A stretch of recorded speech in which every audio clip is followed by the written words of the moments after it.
Hello दोस्तों, नमस्ते। कैसे हो आप? आशा करती हूँ आप अच्छे होंगे, स्वस्थ होंगे, मस्त होंगे। तो आज मैं आपके लिए एक कहानी और लेकर आई हूँ। कैसी लगे मुझे कमेंट में ज़रूर बताएं।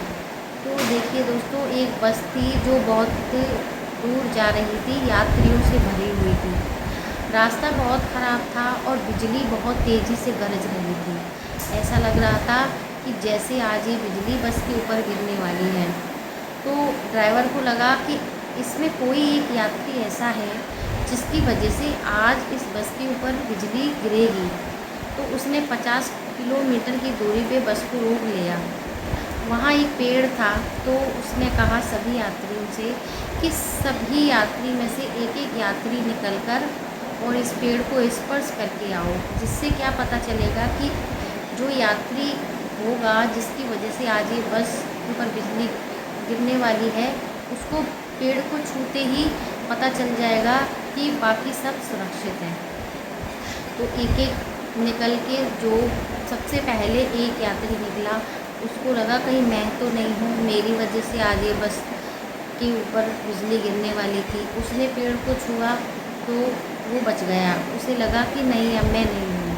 उसके बाद दूसरा यात्री गया, वो भी बच गया। फिर तीसरा गया, वो भी बच गया।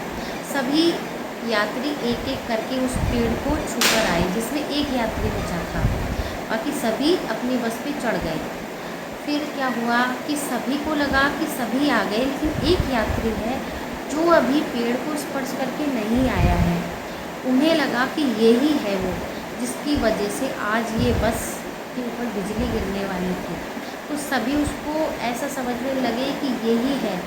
तो सब उसे बुरा भला उल्टा सीधा कहने लगे, तुम ही हो, तुम्हारी वजह से आज हमारी बस के ऊपर बिजली गिरने वाली थी और हम सब मरने वाले थे। तुम्हारी वजह से ऐसा होने वाला था, तुम्हारी वजह से वैसा होने वाला था। सब उसे बहुत बुरा भला कहने लगे। उसे लगा उसे बहुत बुरा लगा। उसे लगा कहीं मैं तो नहीं हूँ कि मेरी वजह से ही आज ये सब यात्री मरने वाले थे। तो उसने क्या किया, पेड़ को छूने के लिए वो भी गया। उसने पेड़ को स्पर्श किया। जैसे ही उसने पेड़ को स्पर्श किया, वैसे ही उस बस के ऊपर जिसमें सारे यात्री बैठ गए थे, उसके ऊपर बिजली गिरी। और वो जो एक यात्री था, उसने पेड़ को छुआ, वहाँ पर वो बिजली उस बस के ऊपर गिरी। तो इससे ये पता चला कि ये जो यात्री था, इसी की वजह से बस के यात्री बचे हुए थे। जितने यात्री थे उसको सब लोग गुनहगार समझ रहे थे, लेकिन वो गुनहगार नहीं था। वो ऐसा इंसान था जिसकी वजह से वो सब बचे हुए थे। और जैसे ही वो उस बस से उतरा और उसने पेड़ को स्पर्श किया, बाकी सब बस पे चढ़ गए और बिजली झट से गिर गई। तो सब खत्म हो गए। जो जो सब उस यात्री को बुरा भला कह रहे थे, वो तो बच गया। यानी कि वो ऐसा नहीं था। इसीलिए कहते हैं कि कभी किसी के ऊपर गलत आरोप नहीं लगाना चाहिए। विधाता ने जिसके नसीब में जो लिखा है वो होके रहेगा। उसकी वजह से ऐसा नहीं कहना चाहिए कि उसकी वजह से, इसकी वजह से हुआ। अब देखो, उसके ऊपर सब लोग आरोप लगा रहे थे कि तुम ही हो, तुम ही हो, लेकिन वो तो बच गया, बाकी सब खत्म हो गए। तो जो विधाता ने लिखा है वही होता है। इसलिए फ्रेंड, कभी भी किसी को गलत नहीं कहना चाहिए।